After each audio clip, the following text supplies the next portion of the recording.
안녕하세요. 저는 사연튜브를 잘 듣고 있는 누군가의 엄마이자 대한민국의 한 여성입니다. 요즘은 제가 살던 시대와는 많이 달라진 생활 방식과 사고들을 가지고 있는 걸 많이 느끼고 있네요. 우리 자식들만 봐도 옛날에 우리라면 생각하지 못했을 법한 행동들도 많이 하고 생활 방식도 다르게 가지고 있죠. 워낙에 바쁘게 사는 애들이라 제가 밥을 잘 챙겨 먹으라고 해도 자취하는 제 작은 딸은 여전히 편의점 음식이나 배달 음식으로 끼니를 때우고 있어요. 반찬을 가져다 줘도 버리는 게 태반일 정도죠. 하지만 그래도 우리 딸은 어릴 때나 지금이나 여전히 저의 기쁨이 되고 있습니다. 이 엄마의 희생이 안타까워 매일 안부 전화를 하고 주말이면 집에 들어와 시간도 같이 보내주고 여행도 여기저기 많이 다니고 있거든요. 하지만 제 희망이라고 생각했던 우리 큰아들은 얼마 전 저의 가슴에 대못을 받고 현재는 거의 인연을 끊은 상황입니다. 평생을 자식 새끼 둘만 쳐다보며 제 한 몸 바쳐 희생하면서 키워냈는데 결과가 이러니 참 씁쓸하면서도 마음이 아프네요. 그 사연을 좀 같이 이야기하고 싶어 용기 내어 글을 쓰게 되었어요. 저는 일찍 혹을 둘이나 가진 이혼녀가 되었습니다. 애초에 잘 될 수가 없는 결혼 생활이었어요. 저는 어릴 적부터 집이 어려워서 학생일 때부터 일을 시작했습니다. 당연히 가방끈이 짧았기 때문에 저와 비슷한 수준의 사람을 만날 수밖에 없었고 결혼 전에는 괜찮은 사람이라 여겼던 그 남자는 결혼 후에 매일 술만 마시며 떠돌이 생활을 하고 집에서는 폭언에 폭행까지 하며 말도 안 되게 저를 힘들게 했어요. 매일 싸웠고 매일 울었습니다. 게다가 시부모랑 같이 살았는데 시집살이를 대단하게 시키는 집안이었어요. 남편은 집에 돈도 벌어다 주지 않은 채 저를 괴롭혔고 시어머니란 사람은 저보고 돈도 벌고 집안일까지 도맡아 하라며 저를 끔찍하게 힘들게 했죠. 그래서 그때 당시 갓난쟁이였던 우리 두 애들도 봐주지 않았던 시어머니로 인해 저는 집에서 아이들 돌보고 집안일도 하면서 부업거리를 받아 일을 할 수밖에 없었습니다. 그 생활을 거의 5년을 넘게 하다가 저는 이대로 살다간 제 인생이 불행하게만 끝나버릴 것 같아 애들을 데리고 야반도주를 했어요. 그리고는 남편 앞으로는 이혼 서류를 보냈고 긴 싸움 끝에 이혼을 마무리 지을 수 있었습니다. 아이들을 데리고 나와서는 제가 마땅히 갈 곳이 없었어요. 돈 한 푼 없이 나왔기 때문이었죠. 그래서 숙식을 제공해주는 부잣집에 식모로 들어가 두 아이를 데리고 들어가 살면서 돈을 벌었습니다. 그 집주인들은 이미 자식들을 다 출가시킨 사람들인데 노년을 편하게 지내보겠다며 식모를 구한 거였어요. 워낙에 인자하고 성품이 좋으신 분들이라 우리 애들이 같이 들어가 사는 것도 허락해 주시고 예뻐해 주셨죠. 우리 애들도 그분들을 할머니, 할아버지로 잘 따랐고요. 게다가 그 집에서 숙식이 전부 제공되었기 때문에 저는 다달이 나오는 월급으로 돈을 조금씩 모을 수 있게 되었습니다. 그리고 우리 애들은 저처럼 고생시키고 싶지 않아 사회적으로 꼭 성공시키기 위해 악착같이 공부를 시켰어요. 그 덕에 큰 놈은 의대를 나와 멋진 의사가 되었고 작은 딸은 서울권의 대학을 나온 뒤에 공무원 공부를 해서 현재 서울의 한 동사무소에서 일을 하고 있어요. 둘째까지 직장에 들어가고 나니 저도 이제는 좀 마음의 여유가 생기더군요. 그래서 그동안 모은 돈으로 다른 일을 시작해볼까 싶어서 30년 가까이를 머물러 있던 집에서 나왔습니다. 나올 때는 안주인분과 얼마나 부둥켜 안고 울었는지 몰라요. 그 집에서 지낸 세월이 있었기 때문에 희노애락을 함께 오랫동안 하며 저의 부모님처럼 저도 딸처럼 서로를 챙기며 잘 살았었어요. 지금도 두 분 다 70세와 80세를 넘긴 분들이기 때문에 이 늙은 분들을 뒤로 하고 나온다는 게 저로서는 쉽지 않았습니다. 하지만 저도 이제는 좀 노년을 편하게 살고 싶었어요. 그래서 집에서 나온 뒤로 꽃을 좋아하던 저는 야생화 화원을 하나 차려서 운영하고 있었습니다. 그동안 열심히 모은 돈으로 보증금 1,000만 원에 월세 50만 원짜리 가게 하나를 얻어서 열심히 일을 하고 있었죠. 아이들은 본인들이 직장을 다니면서 저에게 용돈도 보내주었기 때문에 저는 꽤나 여유로운 삶을 살았습니다. 어릴 때부터 고생한 것들을 전부 보상받는 기분이었죠. 그래서 이제는 지금처럼 행복한 시간만 있기를 바라며 하루하루를 열심히 살고 있었습니다. 또 이제는 아이들이 결혼해서 낳은 손주들을 보며 인생의 마무리를 잘 하고 싶다고 생각을 하고 있었는데 마침 우리 큰아들이 결혼을 하고 싶다고 이야기를 하더군요. 우리 큰아들도 딸 못지않게 저에게 살갑게 잘했어요. 바빠서 집에 자주 오지 못해도 늘 전화로 잘 지내시냐, 식사는 하셨냐, 굶지 말고 먹고 싶은 거 다 먹고 가고 싶은 곳도 다 가시라면서 이제는 저의 인생을 본인이 책임진다고 하는 효자였죠. 그래서 저도 듬직하게 생각하며 의지를 많이 하고 있었습니다. 그런 아들이 결혼을 하고 싶다는데 신부감이 누군지 정말 궁금하더라고요. 그래서 바로 집으로 데리고 오라고 했고 그 주말에 저는 며느리가 될지도 모르는 아이를 만나게 되었어요. 며느리는 첫인상은 좋은 편이었어요. 알고 보니 아들과 의대를 같이 나온 동기였더라고요. 그때부터 둘은 연애를 시작해서 서로 의사가 될 때까지 사귀고 있었고 둘 다 병원에서 자리를 잡은 뒤에 결혼을 하고자 하는 거였어요. 저는 직업이 의사라는 것도 마음에 들었지만 좀 깐깐해 보이기는 해도 얌전하게 있는 모습이 마음에 들었습니다. 우리 아들이랑 오래 사귀었으면 서로 잘 알겠네. 결혼해서도 많이 싸우지 말고 둘이서 오래 잘 살아봐요. 네, 어머니. 감사합니다. 그럼 지금은 어디 병원에서 일하고 있어요? 우리 아들하고 같은 병원인가? 우리 아들은 지금 대학병원에서 일하고 있는데. 아니요. 저는 저희 아버지가 운영하시는 병원에서 일하고 있어요. 이제 일 좀 배우다가 원장 자리 받으려고 하고 있어요. 결혼하게 되면 성원 씨도 아마 같이 들어와서 하게 되지 않을까 싶어요. 아버지도 의사셨구나. 아이고, 의사 집안이네. 나는 좀 볼 것 없는데 그 집에서 반대하시진 않고? 저희 수준이랑 잘 맞진 않지만 그래도 성원 씨가 의사니까요. 제가 어머니랑 결혼하는 것도 아니고 돈이야 저희 집에서 충분히 있어서 괜찮지 않을까 싶어요. 그래요? 아유, 그래도 둘이 결혼하게 되면 나도 그간 모은 게 있어서 부족하진 않을 테니까 필요한 것들이 있으면 말해봐요. 네, 그건 그때 가서 말씀드릴게요. 며느리가 될 사람은 얌전했지만 솔직하고 거침없는 성격인지 제 앞에서도 당당하게 할 말을 잘했습니다. 물론 그 며느리가 틀린 소리를 한 건 아니었기 때문에 집안 수준이 맞지 않는다는 말에 민망하긴 했어도 수긍하고 넘어갈 수밖에 없었습니다. 그 집안에서도 의사 사위가 들어온다고 하니 저희 집 문제는 크게 걸고 넘어지지 않는 듯 했습니다.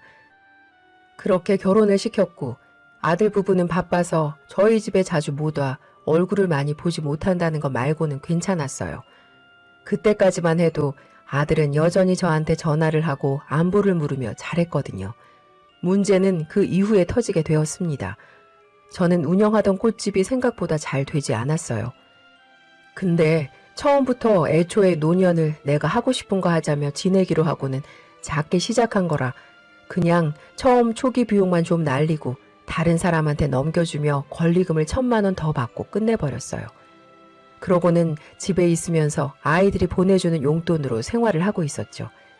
그래도 우리 첫째가 든든하게 생활비를 보내주고 딸은 공무원 월급으로 많이는 아니어도 꼬박꼬박 용돈을 보내주었기 때문에 저도 그냥 그것만으로도 생활이 되더라고요. 그래서 만족하며 지내고 있었죠. 그러던 어느 날 아들 부부가 집으로 찾아와서 저에게 제안을 하더라고요. 엄마, 요즘 집에서 혼자 지내기 적적하지 않으세요? 글쎄, 긴 시간 일을 하던 몸이라 그런지 좀 심심한 건 있어도 그래도 너희가 생활비도 대주고 용돈도 주는 덕분에 잘 지내고 있어. 그러세요? 그럼 엄마, 혹시 저희 집에 들어와 사시는 건 어떠세요? 응? 갑자기 그게 무슨 소리냐? 집에 들어와 같이 살자니? 다른 게 아니라 저희 둘 다 바빠서 집에다가 사람 두고서 쓰고 있었잖아요. 근데 얼마 전에 그만두고 나갔어요. 벌써 몇 번째 사람이 바뀐 거라서 저도 이 사람도 사람 구하는 게 이제 더 힘들기도 하고 해서 혹시 엄마만 괜찮으시면 저희 집에서 같이 지내면서 저희 살림 좀 봐주시면 어떨까 싶어서요. 물론 그동안 드렸던 생활비보다도 더 잘 드릴 거예요. 그 제안은 다름 아닌 집에 들어와 집안일을 좀 해달라고 하는 거였습니다. 저는 솔직히 조금 고민이 되더라고요. 며느리가 있는 집에 들어가 같이 산다는 것도 좀 부담스러웠는데 그동안 평생을 남의 집 식모살이를 하며 지냈는데 이번에는 아들 부부의 뒤치다꺼리를 해야 한다는 게 좀 내키지가 않았어요. 그래서 처음에는 거부를 했습니다. 예, 근데 너도 알다시피 이 엄마가 평생을 남의 집에서 일을 했잖니. 그래서 이제 아무리 내 자식이라도 다른 집 살림 봐주는 거 안 하고 싶다. 다른 사람 구해볼 순 없겠니? 어머님, 오셔서 다른 거 안 하셔도 돼요. 그냥 눈에 보이는 것들만 간간히 치워주세요. 집이 워낙에 깨끗해서 그렇게 힘드실 건 없을 거예요. 그리고 저희도 어머니 모시고 있는 건데 힘든 일 안 시키죠. 저의 첫 번째 거부에 이번에는 며느리가 저에게 이야기를 했습니다. 힘든 일 없이 그냥 집안 살림만 간단히 봐주면 된다는 식이었어요. 그래요, 엄마. 솔직히 그동안 저희 집에 모르는 사람 손 타는 게 좀 찝찝하고 싫었는데 엄마가 와 계시면 저희 둘 다 마음이 편할 것 같아서 그래요. 그러니까 좀 도와주세요. 며느리에 이어 아들의 합세에 저는 다시 고민을 하게 되었습니다. 근데 사실 집에서 혼자 지내는 게 좀 적적하긴 했기 때문에 아들 집에서 있으면서 우리 집 치우듯이 치우고 나중에 손주들이 태어나면 걔들 보는 재미로 살아도 좋겠다 싶어 수락을 했어요. 제가 수락을 하자마자 아들 부부는 기다렸다는 듯이 저에게 방을 내주었습니다. 제가 살던 집은 제 명의로 되어 있는 자가였기 때문에 그건 다른 신혼부부에게 세를 주게 되었고요. 그렇게 저는 인생의 이막처럼 느껴지는 새로운 시작을 하게 되었고 걱정 반 기대 반으로 아들 부부와 함께 지내게 되었어요. 딸은 아무래도 걱정을 좀 했지만 워낙에 오빠가 소문난 효자였기 때문에 저한테 잘할 거라 믿고 수락을 해주었어요. 하지만 저의 인생은 그때부터가 또다시 지옥의 길로 들어가는 통로가 되었습니다. 그동안 몇 번 아들 집에 초대받아 식사도 한 적이 있었기 때문에 저는 집이 늘 깨끗한 것을 이미 알고 있었어요. 그래서 여기에서 제가 조금만 살림을 봐주면 된다고 생각을 했죠. 저는 한 달도 채 지나지 않아 왜 그동안 도우미들이 그렇게 바뀌었는지 알 수 있었습니다. 초반에는 아무런 문제가 없었습니다. 저는 그래도 자식들 집이라 나름 내 살림이라 생각하며 열심히 치웠어요. 아들과 며느리도 별말이 없어서 이 정도 하면 되겠구나 싶어서 그대로 적응을 하고 있었죠. 근데 일주일 정도 지나고 나니 그때부터 며느리로부터 요구가 하나둘 시작되었습니다. 어머니, 화장실에 보니까 수건에서 냄새가 나더라고요. 혹시 저거 빨래하시면서 한번 안 삶으셨어요? 그래? 빨았는데 냄새 안 나길래 아직 안 삶았지. 냄새가 많이 나? 네, 한번 다시 빨래 좀 해주세요. 그래, 알았다. 며느리는 화장실에서 쓰는 수건에서 냄새가 난다고 이야기를 했습니다. 근데 제가 다시 써보니 사실 냄새는 나지 않았어요. 근데 제가 좀 보면서 며느리가 예민한 구석이 있는 것 같아 미세한 것까지 느꼈나 보다 싶어 한번 삶아서 다시 채워놨습니다. 하지만 그 뒤로도 며느리의 요구는 끊이질 않았어요. 어머니, TV 뒤에 있는 먼지 있는 거 못 보셨어요? 아까 저 보고 깜짝 놀랐어요. 살림 오래 하신 분이 왜 그런 걸 놓치셨어요? 좀 다시 봐주세요. 그래. 알았다. 금방 치우마. 저는 집이 깨끗한 이유를 그제서야 알 수 있었습니다. 그전 도우미가 일을 잘해서가 아닌 며느리가 워낙에 깔끔한 사람이라 이것저것 요구한 탓에 깨끗한 것이었다는 사실을 말이죠. 근데 그것까지도 저는 괜찮았습니다. 문제는 점점 이 요구가 더 심해지고 며느리의 무례함도 점점 커져만 간다는 거였어요. 어머니, 나 참 진짜 도대체 살림을 어떻게 하시는 거예요? 침대 밑에 머리카락 떨어져 있던데 그거 못 보셨어요? 청소기 거기까지 돌리시는 거 맞아요? 진짜 일주일 동안은 제가 좀 참아드렸는데 도저히 안 되겠어요. 살림을 대체 어떻게 하시는 거예요? 아니, 예. 아까 청소기 다 돌렸다. 머리카락 하나쯤 떨어져 있을 수도 있지. 뭘 그걸 가지고 그러니. 그리고 있으면 네가 좀 치우지. 어머니가 여기 계신 이유가 뭔데요? 살림 좀 봐달라고 와 계신 거 아니에요? 근데 제가 왜 치워요? 그런 건 어머니가 알아서 해주셔야 하는 거 아니에요? 뭐라고? 예, 내가 진짜 네 식모로 들어왔어? 살림만 조용히 봐주기로 하고서 들어온 거 아니야. 저는 며느리의 무례함에 기가 찼습니다. 그래서 그대로 대답하지 않고 아들이 올 때까지 기다렸다가 아들에게 하소연을 했어요. 예, 진짜 며느리 해도 너무한다. 그 전에 여기서 일해주는 아줌마들한테도 그랬냐? 아주 날 알기를 식모 보듯이 하고 있다. 엄마가 좀 이해해 주세요. 저 사람이 좀 예민한 것도 있고 병원에서 안 좋은 일 있으면 가끔 더 성질 피우곤 해요. 이제 같이 살고 계시니까 엄마도 저 사람하고 같이 사는 거 적응 좀 하셔야 할 거예요. 아들은 저를 다독이듯 이야기를 했지만 결국에는 제 마누라 편을 드는 이야기만 늘어놓았습니다. 저는 눈물이 날 만큼 서러웠지만 그래도 아들 말대로 잘 지내보려고 했어요. 하지만 날이 가면 갈수록 며느리의 무례함은 더욱 커져만 갔어요. 저는 그때마다 아들에게도 또 하소연을 했지만 아들은 몇 번 저를 다독여주다가 나중에는 본인도 저에게 같이 성질을 내기 시작했어요. 엄마, 그럼 우리가 밖에서 일하고 집에 들어왔는데 집안이 엉망이면 화나는 거 당연한 거 아니에요? 아니, 남의 집 살림은 잘 봐주시던 분이 왜 여기 와서는 어리버리하게 그러세요? 게다가 매번 며느리하고 다투면 저한테 하소연하는 것도 저 이제 듣기 힘들어요. 이 사람도 저한테 얼마나 말하는지 알아요? 아주 둘 사이에서 저도 지긋지긋하니까 제발 그만 좀 하세요. 저에게 화를 내는 아들을 보면서 제가 이 집에 더 있을 이유가 있을까 싶었습니다. 하지만 그래도 제 자식이라고 저는 조금만 더 버텨볼 요량으로 꾹 참고 며느리가 하라는 대로 최대한 맞춰주었어요. 하지만 이제는 도를 넘어가도 한참을 넘어가더라고요. 어머니, 그릇을 대체 어떻게 관리하시는 거예요? 여기 투명컵에 손때 묻은 거 뭐예요? 설거지 하시고 수건으로 한 번씩 닦으셔야죠. 대체 그동안 30년 넘게 남의 집 식모살이는 어떻게 하신 거예요? 뭘 믿고 맡길 수가 없네 진짜. 며느리는 또다시 저를 무시하는 말투와 함께 나무라듯 이야기를 했습니다. 그때는 저도 참을 수가 없더라고요. 그래서 같이 맞받아 쳤습니다. 뭐야? 야, 이게 어디서 시애미를 개코로 알아도 유분수지. 말본새가 어떻게 그따위야.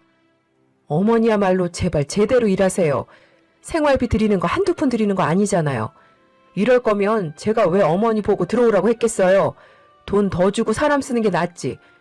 아우 진짜 돈은 돈대로 들어가고 이게 무슨 낭비야. 며느리는 저에게 심하게 상처가 되는 말까지 하면서 말을 마치고는 그대로 제 방으로 들어가 버렸습니다. 저는 너무 억울하고 분해서 그 집에 더 머무를 필요가 없겠다 싶어서 그대로 짐을 싸서 집을 나와 딸에게로 갔어요. 딸은 제 이야기를 듣자마자 노발대발하며 제 오빠한테 전화해서는 한 차례 성질을 부렸습니다. 그러다가 둘도 심하게 싸우게 되었고 그 뒤로 딸은 그 집에 다시는 들어가지 말라고 하고는 딸의 집에서 같이 머물게 되었어요. 근데 제가 나올 때 그 집에 짐을 다 두고 흥분된 상태로 몸만 나왔기 때문에 며칠 뒤 제 짐을 가지러 다시 아들 부부 집으로 가게 되었습니다. 근데 그때 마침 아들 부부도 오프가 겹치는 날이라 평일인데도 집에 있더라고요. 저는 꼴 보기 싫었지만 당당하게 들어가 제 방에서 짐을 싸기 시작했습니다. 근데 뒤에서 며느리의 소리가 들렸습니다. 참네, 애초에 그냥 사람 쓸 걸 돈은 돈대로 주고 이게 무슨 일이야 진짜. 당신 어머니도 참 어떻게 돈 받고 일하는 사람들보다도 못해? 부모가 돼서 내가 좀 싫은 소리 몇 번 했다고 그걸 못 참고 나가버린다니. 무책임한 한 것도 정도가 있지. 저는 며느리의 소리를 듣고는 더 이상은 참을 수가 없어 곧바로 달려가서 뺨따구를 쳐버렸고 그 후로는 소리를 질러대며 맞받아쳤어요. 이 인연이? 너! 내가 우리 아들이랑 결혼하기 전부터 싸가지 없는 건 알아봤지만 이 정도일 줄은 몰랐다. 돈 몇 푼 주는 거 가지고 유세는 됐다. 더럽고 치사해서 나 이제 니네도 안 받아. 내가 뭐 그게 있어야지만 먹고 사는 줄 알아? 그리고 인생 그따위로 살지 마. 어디 시어머니를 식모 취급을 해.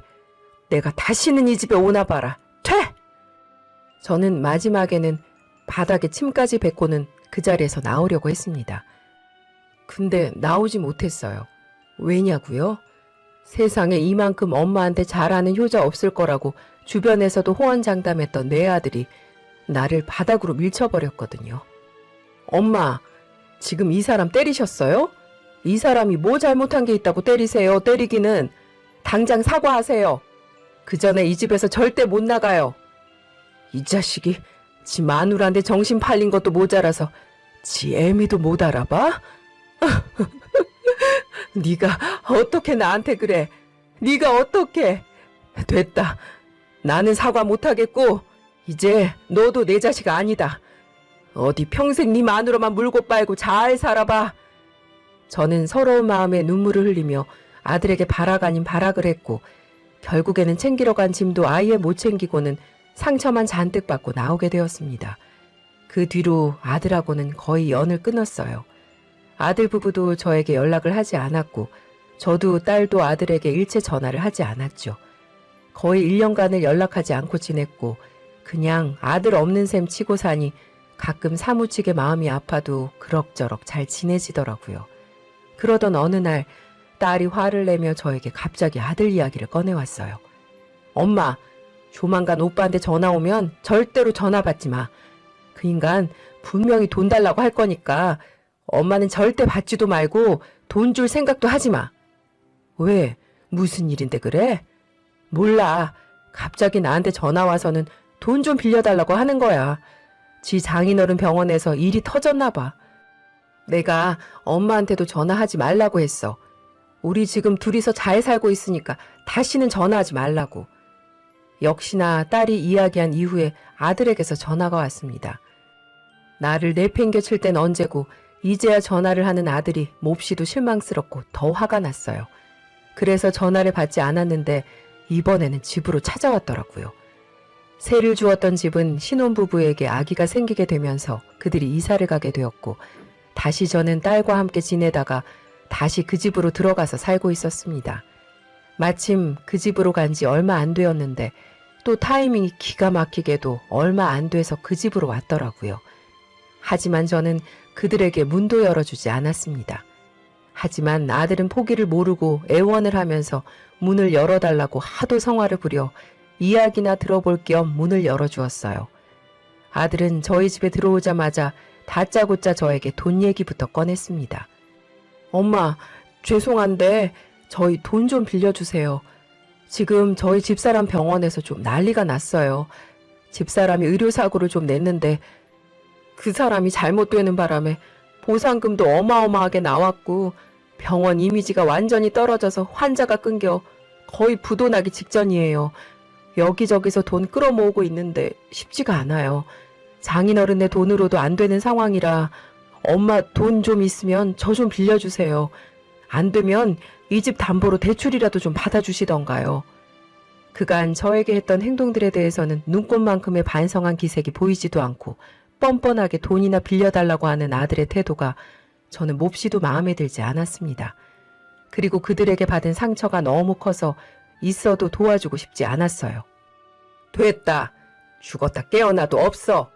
평생 식모살이만 한 사람한테 무슨 돈이 있겠니?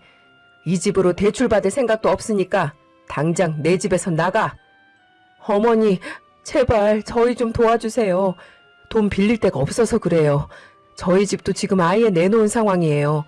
그동안 저희한테 받아가신 거 많으시잖아요. 그러니까 그거 다 돌려주신다는 셈 치시고 좀 빌려주세요. 다시 저희 아빠 병원 살아나면 제가 돌려드릴게요.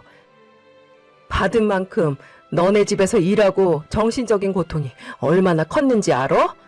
됐다고 썩 꺼져버려. 저는 그 아이들에게 일체 돈을 주지 않았습니다. 하지만 어쩌면 이들에게 제대로 인생에 대해 교훈을 해주고 본인들의 잘못을 깨닫게 해주는 계기가 될 수 있을 것 같아 머리를 굴리게 되었어요. 그리고는 한 가지 좋은 방법을 생각해내게 되었습니다. 사실 저에게는 돈이 좀 있었어요. 제가 부잣집에서 식모살이를 하다가 나오면서 30년을 넘게 한 직장에서 일하다가 퇴직한 거나 다름없었기 때문에 오랜 시간 저와 가족처럼 지냈던 그분들이 퇴직금을 두둑하게 챙겨주셨거든요. 그 집은 사업하는 집이라 직원들 관리가 철저했습니다. 그래서 저도 중간에는 4대 보험도 가입시켜주고 직원으로 대우를 해주며 지냈어요.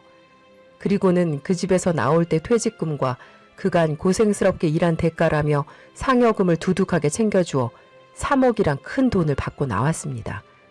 거의 중소기업 수준의 퇴직금이라 저는 놀라우면서도 감개무량한 마음으로 그 돈을 받았어요.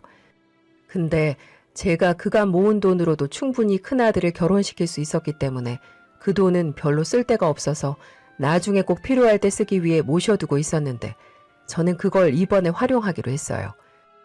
저는 그 돈과 대출을 좀 받아 보탠 뒤에 내놨다고 하는 아들 부부의 집을 제가 사버렸어요. 집값이 거의 4억 정도 되었기 때문에 제 돈과 대출금을 좀 합하니 충분히 살 수 있는 금액이었습니다. 그 전에 이미 딸이 요즘은 재테크가 중요하다면서 공부를 좀 하길래 딸과 같이 상의를 해서 모든 일처리를 마무리했어요. 며느리가 그래도 안목이 좋은 편이라 나름 투자 가치가 있는 집이기도 했어서 저에게는 큰 이득이었죠. 처음 계약을 하러 갔을 때 부동산에서 이 둘을 만나는데 저를 보자마자 눈이 휘둥그레지더라고요. 엄마, 저희 집 매입하시는 분이 엄마셨어요?